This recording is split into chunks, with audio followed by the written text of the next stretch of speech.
Honk honk, Indie Warriors, welcome to I Dream of Indie. My name's Ole Gamer Joe, and today we are reviewing Mighty Goose. Yes, another indie game starring a goose. Could life get any better, folks? This is a side-scrolling arcade action run-and-gun shooter, which is very clearly inspired by one of the great series within this genre, Metal Slug, of course. And I have to admit, Metal Slug 3 in particular is a very special game to me. Holy hell, those last few levels. I love that game.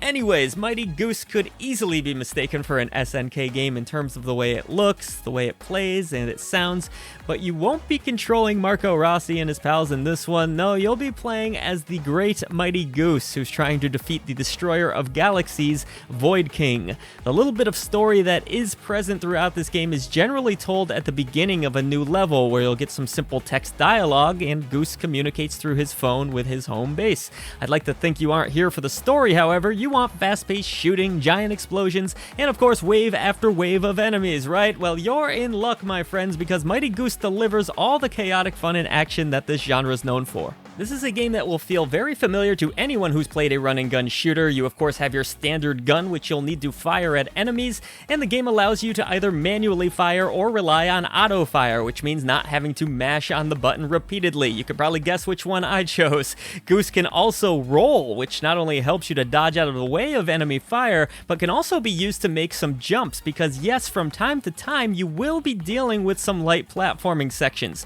This roll can be used on the ground and in the air, and it's also crucial to your overall success. Another cool feature in Mighty Goose is the ability to rescue companions throughout the different levels you'll be exploring. You'll start out with a little duckling that doesn't contribute all that much except for cuteness, but eventually other characters like Vark the pig will help you by tossing you ammo and occasionally hitting an enemy over the head with a wrench.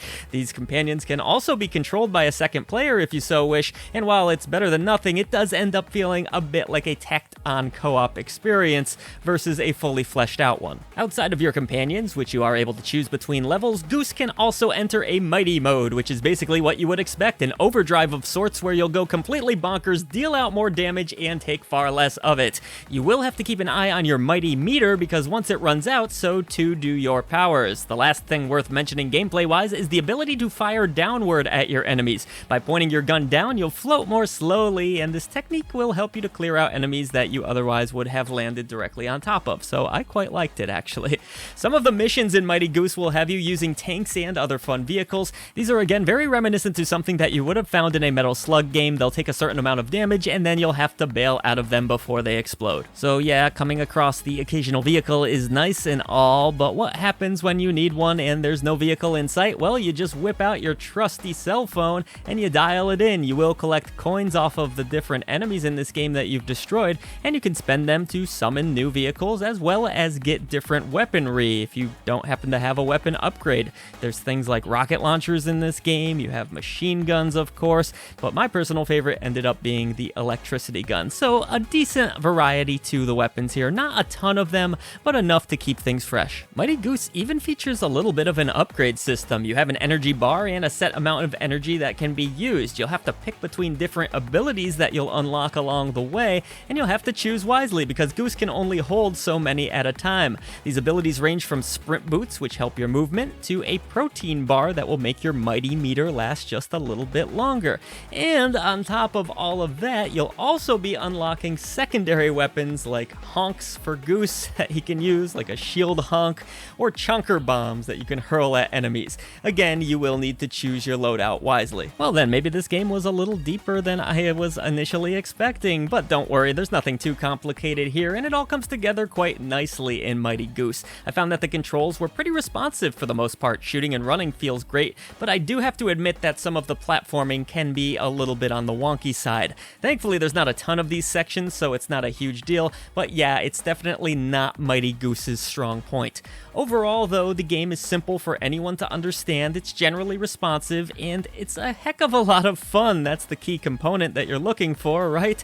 The level design is mostly good here, and there are even some moments where you'll encounter multiple paths, just like, again, in a Metal Slug game. These sections usually mean simply finding which way will lead to a switch or something like that, so yeah, don't expect Metroidvania-style maps or anything like that, but I could definitely appreciate the effort. Mighty Goose will also offer up, I would say, actually a decent challenge. I never found it overly frustrating myself. Checkpoints do feel a little bit random at times, but hey, at least they exist, I suppose. Things can get a little crazy on screen at times, as you might expect, so there were certain moments where I felt like I was taking some cheap hits, and that's just due to so much going on, but still, you can sustain 4 hits, and random health drops aren't entirely uncommon, so I'd just say the initial challenge of the game is fair.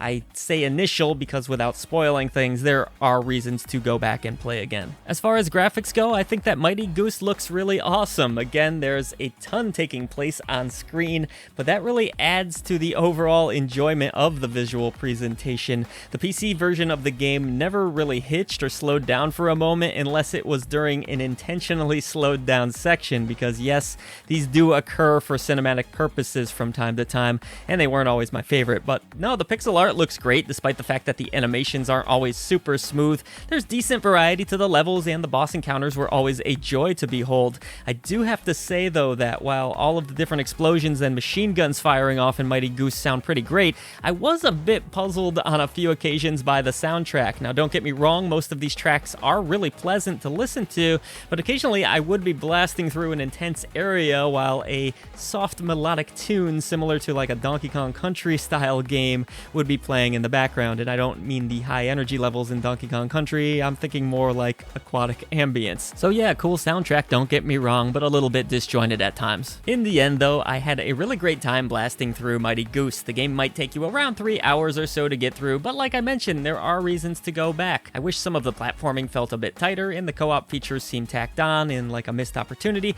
but hey, life goose on, right? This is a fun and nostalgic action run and gun game worth honking for.